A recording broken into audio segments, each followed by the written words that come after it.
Front and, back and different within 30 second. நீங்கள் பார்க்குற YouTube, Facebook, Instagram இதைத்தான் நாம் வெப்சைட்டுன்னு சொல்லுவோம். இந்த வெப்சைட்ல எல்லாம் நாம் கண்ணால் பார்க்கக்கூடிய விஷயத்தை தான் ஃப்ரண்ட் சொல்லுவோம். எக்ஸாம்பிளுக்கு வெப்சைட்டில் தெரிகிற பட்டன்ஸ், கலர்ஸ், டெக்ஸ்ட் இதைத்தான் நாம் ஃப்ரண்ட் சொல்லுவோம். இந்த ஃப்ரண்ட் நாம் HTML, CSS, JavaScript யூஸ் பண்ணி கிரியேட் பண்ணுவோம். ஒரு வெப்சைட்டில் நம்ம கண்ணுக்கு பார்க்க முடியாத விஷயத்தை தான் நாம் பேக்எண்ட் சொல்லுவோம்.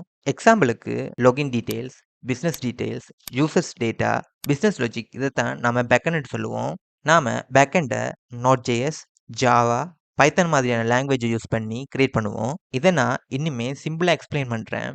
ஒரு டிவி ரிமோட் எடுத்துக்கிட்டிங்கன்னா அந்த ரிமோட்டில் தெரிகிற பட்டன், டெக்ஸ்ட், கலரை தான் நம்ம ஃப்ரண்ட் என்று சொல்லுவோம். அந்த பட்டனை கிளிக் பண்ணால் எப்படி ஒர்க் ஆகணுமென்ற விஷயத்த ரிமோட்டில் செக்யூரிட்டியில் எழுதியிருப்பாங்க. இதைத்தான் நம்ம பேக்எண்ட் சொல்லுவோம்.